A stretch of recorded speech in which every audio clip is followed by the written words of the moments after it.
Alright, so I'm hanging out in class, fucking off on Pokemon Showdown as I tend to do. When I run into what was the #1 ranked player in RBY, Vanessa.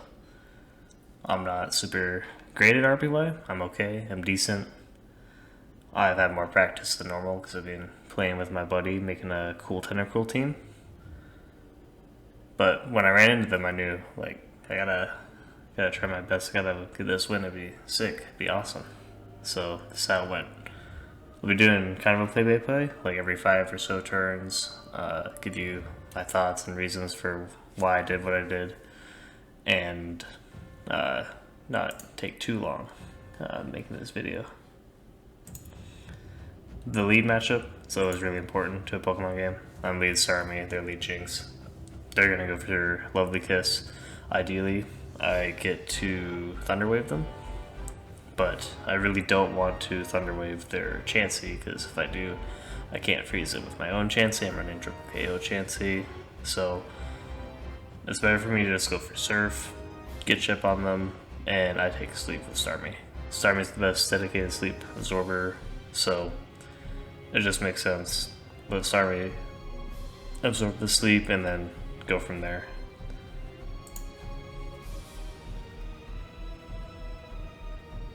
So after this, I want to threaten something with my own sleep, so I go to Chansey and Sing, so go for that. Consider going for counter on the Tauros, but I know it's unlikely. Try and burn a turn of sleep with Starmie, they bring in Tauros, and then we're back to this position, but it sucks.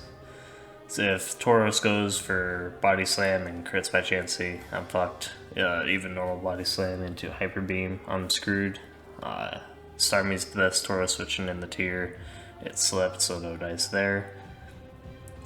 So my best option right now is my Snorlax, because at least it threatens counter, it threatens self-destruct, all that good stuff. So I know that's what I'm going to go into. Just try and get chip on those Tauros. I know they're almost certainly going for Body Slam. So, with the way Gen 1 counter mechanics work, if they go for Body Slam but then switch out, counter still works. So, I don't want to give up offensive momentum. I'm on the back for a little bit, so Snorlax is going to be the best Pokemon, my best switch-in for trying to keep my guys, and my best option for regaining my offensive footing, so that's exactly what I do. And they get a crit, which sucks, but it's not the end of the world. I at least get counter damage off, and I didn't want to sack anything. Snorlax has the least utility, so it made sense to sack him. He's not going to be outspeeding anyone, he's not going to get the self-destruct off, so yeah. And then when my Snorlax does go down, I bring in the Tauros, because their opposing Tauros is a speed tie if they even get damage on me, and I'm guaranteed to KO with Body Slam. So I don't want to be revealing the Jolteon that I have, even though that'd be great. I wouldn't have to risk a speed tie in case they have Rhydon or Golem. So I'm losing offensive momentum, and I'm not comfortable switching into Rhydon at all, so I don't want to risk that. Tentacruel, I don't want to get paralyzed. I think I will probably need it later in the game. So Tauros was my best bet there. And now that we're Tauros against Snorlax, I don't want my Tauros taking damage. I want to keep itself for later in the game, so my best switch is Chansey. I can threaten counter, I can threaten Sing, I can scare it out basically, and then get offensive momentum. So that's what I do. I go for Sing in case they want to Earthquake. I know they're a good player, so it's completely reasonable to believe that they'd read triple KO Chansey and read the counter. So I'm just going for Sings, try and get a switch in, get my Chansey healed up on this Jinx, because the Jinx is a pretty big threat to me. Not doing. And then finally, I actually get the Sing off. So first order of business, get my Chansey healed. I want it to be able to scare out their Tauros and scare out the Snorlax, so I want it healthy. And then after I get it healthy, I want to bring in my Tauros as often as possible to start wreaking havoc. That's the name of the game. And they go into their own Chansey. So they reveal to be Thunderwave, which is great for me. I can't be frozen anymore, but now I'm also hard-walled by Jinx, and I'm not as confident in switching into Snorlax with my Chansey. So that's why I stay in with Tauros. Even though Tauros versus Snorlax is not a good matchup, it's not what you want to be using your Tauros to do. I'm paralyzed now, which means Snorlax at speeds. I'm one paralysis away from losing my Chansey, and then, you know, it's going to be over at that point. So I want to keep my Chansey for their Chansey, and I need my Tauros to break through this Snorlax. That's how I'm going to be playing it. It's pretty unlikely I'm going to get my Starmie woken up on anything other than their Chansey, and then maybe if they have a Starmie. So that's not a huge rush. That's not a big concern. I have a status block, I have a freeze block, and Chansey, which is good. But Chansey is currently completely walled by their Jinx, so I need to remove this Jinx if I want any chance of my Chansey making progress. And with this Snorlax lurking around, it's not going to happen, so I'm using my Tauros offensively to trade with the Snorlax. I get a nice crit, and it puts me in a good spot where I can just keep on throwing out attacks. And then this Starmie, them revealing Starmie is great, because I have a Jolteon and Tentacruel. I can be more cautious or think more long term against this Starmie, and what I'm deciding is I really want to get it paralyzed. So Tentacruel can wrap chain it, and they don't just sit on Tentacruel forever. It can actually make offensive momentum. So the only way to do that is either by using my Jolteon to Thunderwave it, or paralyzing it with Tauros Body Slam.